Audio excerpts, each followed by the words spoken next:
Harry Potter and the Prisoner of Azkaban, Chapter 19, The Servant of Lord Voldemort.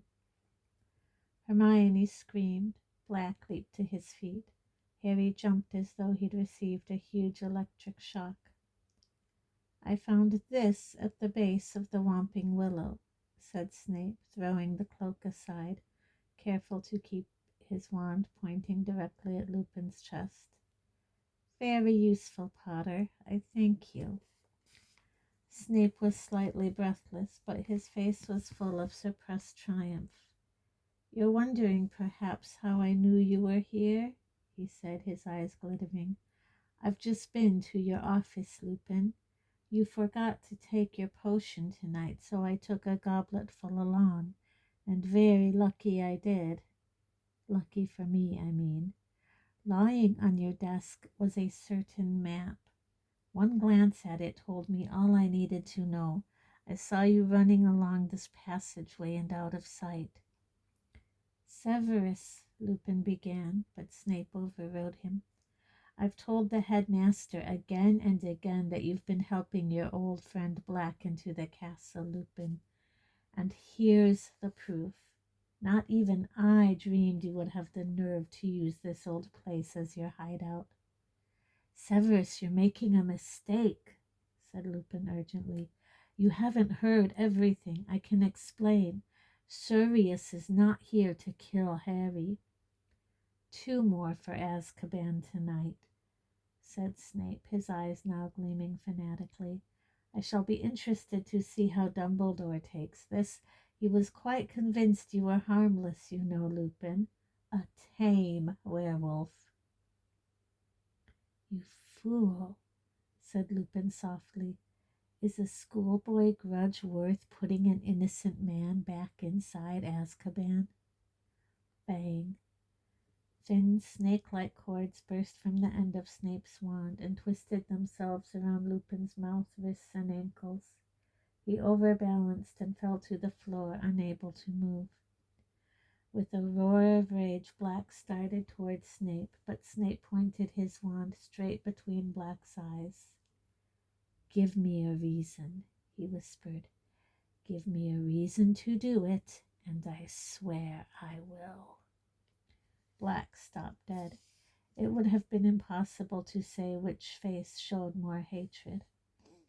Harry stood there paralyzed, not knowing what to do or who to believe. He glanced around at Ron and Hermione. Ron looked just as confused as he did, still fighting to keep hold of the struggling Scabbers. Hermione, however, took an uncertain step towards Snape and said in a very breathless voice, Professor Snape, it wouldn't hurt to hear what they've got to say, would it? Miss Granger, you are already facing suspension from this school, Snape spat. You, Potter, and Weasley are out of bounds in the company of a convicted murderer and a werewolf. For once in your life, hold your tongue. But if there was a mistake, be quiet, you stupid girl, Snape shouted, looking suddenly quite deranged. Don't talk about what you don't understand. A few sparks shot out of the end of his wand, which was still pointing at Black's face. Hermione fell silent. Vengeance is very sweet, Snape breathed at Black. How I hoped I would be the one to catch you. The joke's on you again, Severus, snarled Black. As long as this boy brings his rat up to the castle, he jerked his head at Ron, I'll come quietly. Up to the castle, said Snape silkily. I don't think we need to go that far. All I have to do is call the Dementors once we get out of the willow. They'll be very pleased to see you, Black. Pleased enough to give you a little kiss, I dare say. What little color there was in Black's face left it. You've got to hear me out, he croaked. The rat! Look at the rat! But there was a mad glint in Snape's eye that Harry had never seen before.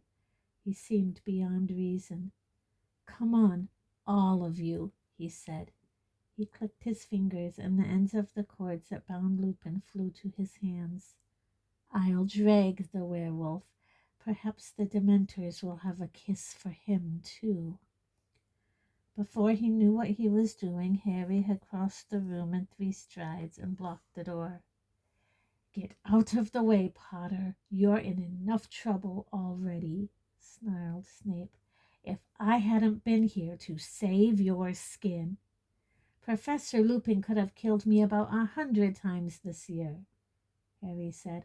I've been alone with him loads of times, having defense lessons against the Dementors. If he was helping Black, why didn't he just finish me off then? Don't ask me to fathom the way a werewolf's mind works, hissed Snape. Get out of the way, Potter. You're pathetic, Harry yelled. Just because they made a fool of you at school, you won't even listen. Silence! I will not be spoken to like that, Snape shrieked, looking madder than ever. Like father, like son, Potter. I have just saved your neck. You should be thanking me on bended knee. You would have been well served if he'd killed you. You'd have died like your father, too arrogant to believe you might be mistaken in Black. Now get out of the way, or I will make you. Get out of the way, Potter. Harry made up his mind in a split second. Before Snape could even take 1 step towards him, he had raised his wand. Expelliarmus! He yelled, except that his wasn't the only voice that shouted. There was a blast that made the door rattle on its hinges. Snape was lifted off his feet and slammed into the wall, then slid down it to the floor, a trickle of blood oozing from under his hair. He had been knocked out. Harry looked around. Both Ron and Hermione had tried to disarm Snape at exactly the same moment. Snape's wand soared in a high arc and landed on the bed next to Crookshanks. You shouldn't have done that, said Black, looking at Harry. You should have left him to me. Harry avoided Black's eyes. He wasn't sure, even now, that he'd done the right thing. We attacked the teacher. We attacked the teacher, Hermione whimpered, staring at the lifeless Snape with frightened eyes. Oh, we're going to be in so much trouble. Lupin was struggling against his bonds. Black bent down quickly and untied him. Lupin straightened up, rubbing his arms where the ropes had cut into them. Thank you, Harry, he said. I'm still not saying I believe you, Harry retorted. Then it's time we offered you some proof, said Black. You, boy, give me Peter, now. Ron clutched Scabbers closer to his chest. Come off it, he said weakly. Are you trying to say you broke out of Azkaban just to get your hands on Scabbers? I mean, he looked up at Harry and Hermione for support. Okay, say Pettigrew could turn into a rat. There are millions of rats. How is he supposed to know which one he's after if he was locked up in Azkaban? You know, Sirius, that's a fair question, said Lupin, turning to Black and frowning slightly. How did you find out where he was? Black put one of his claw-like hands inside his robes and took out a crumpled piece of paper, which he smoothed flat and held out to show the others. It was the photograph of Ron and his family that had appeared in the Daily Prophet the previous summer, and there, on Ron's shoulder, was Scabbers. How did you get this? Lupin asked Black, thunderstruck. Fudge, said Black. When he came to inspect Azkaban last year, he gave me his paper, and there was Peter, on the front page, on this boy's shoulder. I knew him at once. How many times had I seen him transform? And the caption said the boy would be going back to Hogwarts, to where Harry was. My God, said Lupin softly, staring from Scabbers to the picture in the paper and back again. His front paw. What about it? Said Ron defiantly. He's got a toe missing, said Black. Of course, Lupin breathed. So simple, so brilliant. He cut it off himself. Just before he transformed, said Black. When I cornered him, he yelled for the whole street to hear that I'd betrayed Lily and James. Then, before I could curse him, he blew apart the street with the wand behind his back, killed everyone within 20 feet of himself, and sped down into the sewer with the other rats. Didn't you ever hear, Ron? Said Lupin. The biggest bit of Peter they found was his finger. Look, Scabbers probably had a fight with another rat or something. He's been in my family for ages, right? 12 years, in fact, said Lupin. Didn't you ever wonder why he was living so long? We've been taking good care of him, said Ron. Not looking too good at the moment, though, is he? Said Lupin. I'd guess he's been losing weight ever since he heard Sirius was on the loose again. He's been scared of that mad cat, said Ron, nodding towards Crookshanks, who was still purring on the bed. But that wasn't right, Harry thought suddenly. Scabbers had been looking ill before he met Crookshanks, ever since Ron's return from Egypt, since the time when Black had escaped. This cat isn't mad, said Black hoarsely. He reached out a bony hand and stroked Crookshanks's fluffy head. He's the most intelligent of his kind I've ever met. He recognized Peter for what he was straight away, and when he met me, he knew I was no dog. It was a while before he trusted me.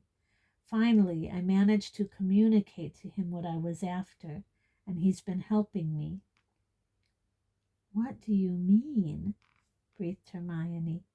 He tried to bring Peter to me, but couldn't, so he stole the passwords into Gryffindor Tower for me. As I understand it, he took them from a boy's bedside table. Harry's brain seemed to be sagging under the weight of what he was hearing. It was absurd, and yet... But Peter got wind of what was going on and ran for it. This cat, Crookshanks did you call him, told me Peter had left blood on the sheets. I suppose he bit himself, while faking his own death had worked once. These words jolted Harry to his senses. And why did he fake his death? He said furiously. Because he knew you were about to kill him like you killed my parents. No, said Lupin. Harry, and now you've come to finish him off. Yes, I have, said Black with an evil look at Scabbers. Then I should have let Snape take you, Harry shouted. Harry, said Lupin hurriedly, don't you see? All this time we've thought Sirius betrayed your parents and Peter tracked him down. But it was the other way around, don't you see? Peter betrayed your mother and father. Sirius tracked Peter down. That's not true, Harry yelled. He was their secret keeper. He said so before you turned up. He said he killed them. He was pointing at Black, who shook his head slowly. The sunken eyes were suddenly overbright. Harry, I as good as killed them, he croaked. I persuaded Lily and James to change to Peter at the last moment, persuaded them to use him as secret keeper instead of me. I'm to blame, I know it. The night they died, I'd arranged to check on Peter, make sure he was still safe, but when I arrived at his hiding place, he'd gone. Yet there was no sign of a struggle. It didn't feel right. I was scared. I set out for your parents' house straight away, and when I saw their house destroyed and their bodies, I realized what Peter must have done, what I'd done. His voice broke. He turned away. Enough of this, said Lupin, and there was a steely note in his voice Harry had never heard before. There's one certain way to prove what really happened. Ron, give me that rat.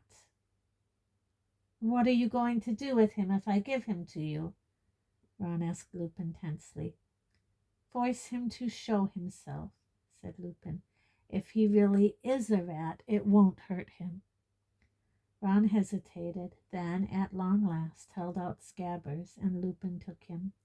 Scabbers began to squeak without stopping, twisting and turning, his tiny black eyes bulging in his head. Ready, Sirius? Said Lupin. Black had already retrieved Snape's wand from the bed. He approached Lupin and the struggling rat, and his wet eyes suddenly seemed to be burning in his face. Together? He said quietly. I think so, said Lupin, holding Scabbers tightly in one hand and his wand in the other. On the count of 3. 1, 2, 3. A flash of blue-white light erupted from both wands. For a moment Scabbers was frozen in midair, his small black form twisting madly. Ron yelled. The rat fell and hit the floor. There was another blinding flash of light, and then it was like watching a speeded-up film of a growing tree. A head was shooting upwards from the ground. Limbs were sprouting. Next moment a man was standing where Scabbers had been, cringing and wringing his hands. Crookshanks was spitting and snarling on the bed, the hair on his back standing up. He was a very short man, hardly taller than Harry and Hermione. His thin, colorless hair was unkempt, and there was a large bald patch on top. He had the shrunken appearance of a plump man who had lost a lot of weight in a short time. His skin looked grubby, almost like Scabbers' fur, and something of the rat lingered around his pointed nose, his very small, watery eyes. He looked around at them all, his breathing fast and shallow. Harry saw his eyes dart to the door and back again. Well, hello, Peter, said Lupin pleasantly, as though rats frequently erupted into old school friends around him. Long time no see. Sirius, Remus. Even Pettigrew's voice was squeaky. Again his eyes darted towards the door. My friends, my old friends. Black's wand arm rose, but Lupin seized him around the wrist, gave him a warning look, then turned again to Pettigrew, his voice light and casual. We've been having a little chat, Peter, about what happened the night Lily and James died. You might have missed the finer points when you were squeaking around down there on the bed. Remus, gasped Pettigrew, and Harry could see beads of sweat breaking out over his pasty face. You don't believe him, do you? He tried to kill me, Remus. So we've heard, said Lupin more coldly. I'd like to clear up one or two little matters with you, Peter, if you'd be so. He's come to try and kill me again, Pettigrew shrieked suddenly, pointing at Black, and Harry saw that he used his middle finger because his index was missing. He killed Lily and James, and now he's going to kill me, too. You've got to help me, Remus. Black's face looked more skull-like than ever as he stared at Pettigrew with his fathomless eyes. No one's going to try and kill you until we've sorted a few things out, said Lupin. Sorted things out? Squealed Pettigrew, looking wildly about him once more, eyes taking in the boarded windows and again the only door. I knew he'd come after me. I knew he'd be back for me. I've been waiting for this for 12 years. You knew Sirius was going to break out of Azkaban, said Lupin, his brow furrowed, when nobody has ever done it before. He's got dark powers the rest of us can only dream of, Pettigrew shouted shrilly. How else did he get out of there? I suppose he who must not be named taught him a few tricks.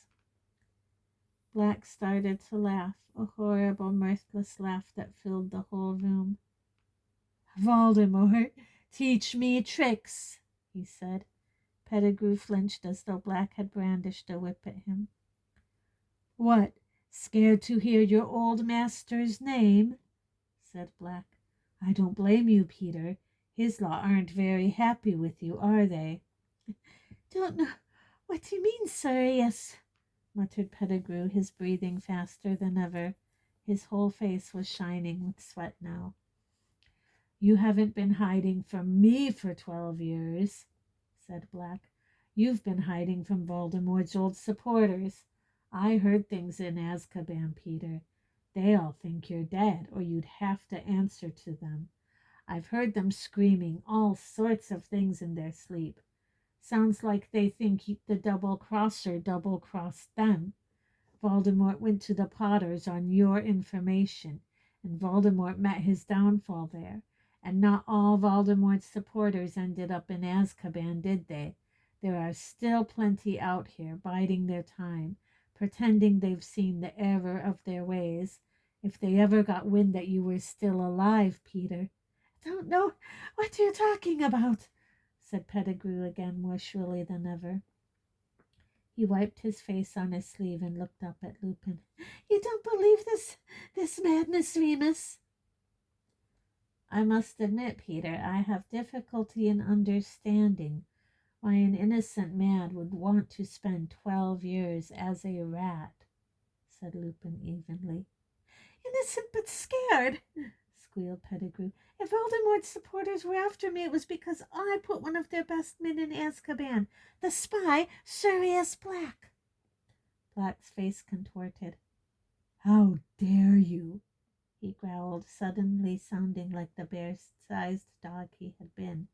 "I, a spy for Voldemort? When did I ever sneak around people who were stronger and more powerful than myself? But you, Peter, I'll never understand why I didn't see you were the spy from the start. You always liked big friends who'd look after you, didn't you? It used to be us, me and Remus, and James." Pettigrew wiped his face again. He was almost panting for breath. "Me, a spy? Must be out of your mind. Never. Don't know how you could say such a—" "Lily and James only made you secret keeper because I suggested it," Black hissed, so venomously that Pettigrew took a step backwards. "I thought it was the perfect plan, a bluff. Voldemort would be sure to come after me. Would never dream they'd use a weak, talentless thing like you. It must have been the finest moment of your miserable life, telling Voldemort you could hand him the Potters." Pettigrew was muttering distractedly. Harry caught words like far-fetched and lunacy, but he couldn't help paying more attention to the ashen color of Pettigrew's face and the way his eyes continued to dart towards the windows and door. "Professor Lupin," said Hermione timidly, Can I say something?" "Certainly, Hermione," said Lupin courteously. "Well, Scabbers, this man, he's been sleeping in Harry's dormitory for 3 years. If he's working for you know who, how come he never tried to hurt Harry before now?" "There!" said Pettigrew shrilly, pointing at Hermione with his maimed hand. "Thank you. You see, Remus, I have never hurt a hair of Harry's head. Why should I?" "I'll tell you why," said Black. "Because you never did anything for anyone unless you could see what it was in it for you. Voldemort's been in hiding for 12 years. They say he's half dead. You weren't about to commit murder right under Albus Dumbledore's nose for a wreck of a wizard who'd lost all his power, were you? You'd want to be quite sure he was the biggest bully in the playground before you went back to him, wouldn't you? Why else did you find a wizard family to take you in? Keeping an ear out for news, weren't you, Peter? Just in case your old protector regained strength and it was safe to rejoin him." Pettigrew opened his mouth and closed it several times. He seemed to have lost the ability to talk. Mr. Black? Sirius?" said Hermione timidly. Black jumped at being addressed like this and stared at Hermione as though being spoken to politely was something he'd long forgotten. "If you don't mind me asking, How did you get out of Azkaban if you didn't use dark magic? Thank you, gasped Pettigrew, nodding frantically at her. Exactly. Precisely what I. But Lupin silenced him with a look. Black was frowning slightly at Hermione, but not as though he was annoyed with her. He seemed to be pondering his answer. I don't know how I did it, he said slowly. I think the only reason I never lost my mind is that I knew I was innocent. That wasn't a happy thought, so the Dementors couldn't suck it out of me, but it kept me sane, and knowing who I am helped me keep my powers. So when it all became too much, I could transform in my cell, become a dog. Dementors can't see, you know. He swallowed. They feel their way towards people by sensing their emotions. They could tell that my feelings were less human, less complex when I was a dog. But they thought, of course, that I was losing my mind like everyone else in there, so it didn't trouble them. But I was weak, very weak, and I had no hope of driving them away from me without a wand. But then I saw Peter in that picture. I realized he was at Hogwarts with Harry, perfectly positioned to act if one hint reached his ears that the dark side was gathering strength again. Pettigrew was shaking his head, mouthing noiselessly, but staring all the while at Black as though hypnotized, ready to strike the moment he could be sure of allies, to deliver the last Potter to them. If he gave them Harry, who'd dare say he betrayed Lord Voldemort? He'd be welcomed back with honors, so you see, I had to do something. I was the only one who knew Peter was still alive. Harry remembered what Mr. Weasley had told Mrs. Weasley. The guards say he's been talking in his sleep, always the same words. He's at Hogwarts. It was as if someone had lit a fire in my head, and the Dementors couldn't destroy it. It wasn't a happy feeling, it was an obsession, but it gave me strength, it cleared my mind. So one night when they opened my door to bring food, I slipped past them as a dog. It's so much harder for them to sense animal emotions that they were confused. I was thin, very thin, thin enough to slip through the bars. I swam as a dog back to the mainland. I journeyed north and slipped into the Hogwarts grounds as a dog. I've been living in the forest ever since, except when I come to watch the Quidditch, of course. You fly as well as your father did, Harry. He looked at Harry, who did not look away. Believe me, croaked Black. Believe me, I never betrayed Lily and James. I would have died before I betrayed them. And at long last, Harry believed him. Throat too tight to speak, he nodded. No! Pettigrew had fallen to his knees as though Harry's nod had been his own death sentence. He shuffled forward on his knees, groveling, his hands clasped in front of him as though praying. Sirius! It's me! It's Peter, your friend! You wouldn't... Black kicked out and Pettigrew recoiled. There's enough filth on my robes without you touching them, said Black. Remus! Pettigrew squeaked, turning to Lupin instead, writhing imploringly in front of him. You don't believe this? Wouldn't Sirius have told you they changed the plan? Not if he thought I was the spy, Peter, said Lupin. I assume that's why you didn't tell me, Sirius, he said casually over Pettigrew's head. Forgive me, Remus. Not at all, Padfoot, old friend, said Lupin, who was now rolling up his sleeves. And will you in turn forgive me for believing you were the spy?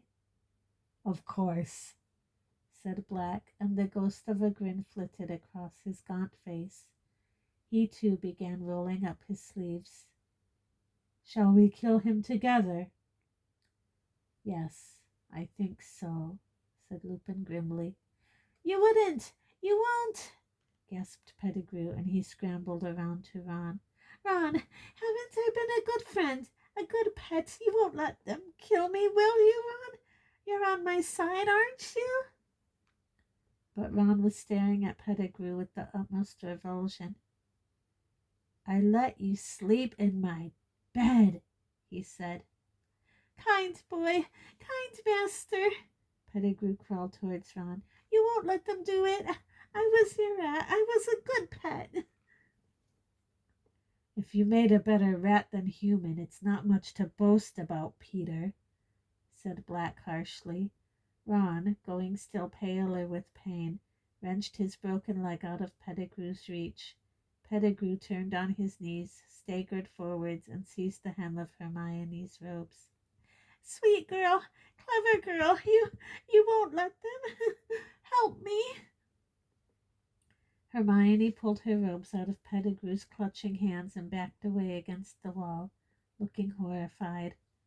Pettigrew knelt, trembling uncontrollably, and turned his head slowly towards Harry. Harry, you look just like your father, just like him. How dare you speak to Harry, roared Black. How dare you face him? How dare you talk about James in front of him? Harry, whispered Pettigrew, shuffling towards him, hands outstretched. Harry, James wouldn't have wanted me killed. James would have understood, Harry. He would have shown me mercy. Both Black and Lupin strode forward, seized Pettigrew's shoulders, and threw him backwards onto the floor. He sat there, twitching in terror, staring up at them.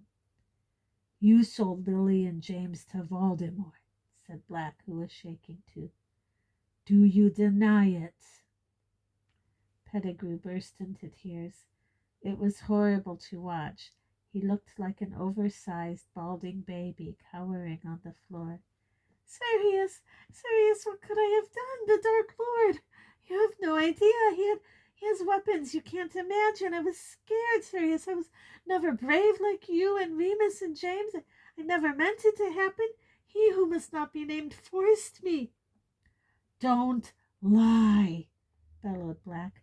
You'd been passing information to him for a year before Lily and James died.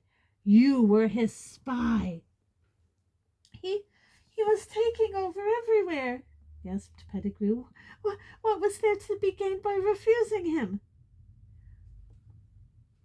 What was there to be gained by fighting the most evil wizard who has ever existed? Said Black with a terrible fury in his face. Only innocent lives, Peter. You don't understand, whined Pettigrew. You would have killed me, Sirius. Then you should have died, roared Black. Died rather than betray your friends, as we would have done for you. Black and Lupin stood shoulder to shoulder, wands raised. You should have realized, said Lupin quietly. If Voldemort didn't kill you, we would. Goodbye, Peter. Hermione covered her face with her hands and turned to the wall. No! Harry yelled. He ran forwards, placing himself in front of Pettigrew, facing the wands. You can't kill him, he said breathlessly. You can't. Black and Lupin both looked staggered. Harry, this piece of vermin is the reason you have no parents, Black snarled. This cringing bit of filth would have seen you die too, without turning a hair. You heard him. His own stinking skin meant more to him than your whole family. I know, Harry panted. We'll take him up to the castle. We'll hand him over to the Dementors. He can go to Azkaban. Just don't kill him. Harry, gasped Peter Pettigrew, and he flung his arms around Harry's knees. Thank you. It's more than I deserve. Thank you. Get off me, Harry spat, throwing Pettigrew's hands off him in disgust. I'm not doing this for you. I'm doing it because I don't reckon my dad would have wanted his best friends to become killers just for you. No one moved or made a sound except Pettigrew, whose breath was coming in wheezes as he clutched his chest. Black and Lupin were looking at each other. Then, with one movement, they lowered their wands. "You're the only person who has the right to decide, Harry," said Black. "But think what he did." "He can go to Azkaban," Harry repeated. "If anyone deserves that place, he does." Pettigrew was still wheezing behind him. "Very well," said Lupin. "Stand aside, Harry." Harry hesitated. "I'm going to tie him up," said Lupin. "That's all, I swear." Harry stepped out of the way. Thin cords shot from Lupin's wand this time, and next moment Pettigrew was wiggling on the ground, bounding, gagged. "But if you transform, Peter," growled Black, his own wand pointing at Pettigrew too, "we will kill you. You agree, Harry?" Harry looked down at the pitiful figure on the floor and nodded so that Pettigrew could see him. "Right," said Lupin, suddenly businesslike. "Ron, I can't mend bones nearly as well as Madame Pomfrey, so I think it's best if we just strap your leg up until we can get you to the hospital wing." He hurried over to Ron, bent down, tapped Ron's leg with his wand, and muttered, "Ferula." Bandages spun up Ron's leg, strapping it tightly to a splint. Lupin helped him to his feet. Ron put his weight gingerly on the leg and didn't wince. "That's better," he said. "Thanks." "What about Professor Snape?" said Hermione in a small voice, looking down at Snape's prone figure. "There's nothing seriously wrong with him," said Lupin, bending over Snape and checking his pulse. "You were just a little over-enthusiastic. Still out cold. Perhaps it will be best if we don't revive him until we're safely back in the castle. We can take him like this," he muttered, "mobile corpus." As though invisible strings were tied to Snape's wrists, neck, and knees, he was pulled into a standing position, head still lolling unpleasantly, like a grotesque puppet. He hung a few inches above the ground, his limp feet dangling. Lupin picked up the invisibility cloak and tucked it safely into his pocket. "And two of us should be chained to this," said Black, nudging Pettigrew with his toe, "just to make sure." "I'll do it," said Lupin. "And me," said Ron savagely, limping forwards. Black conjured heavy manacles from thin air. Soon Pettigrew was upright again, left arm chained to Lupin's right arm to Ron's left. Ron's face was set. He seemed to have taken Scabbers' true identity as a personal insult.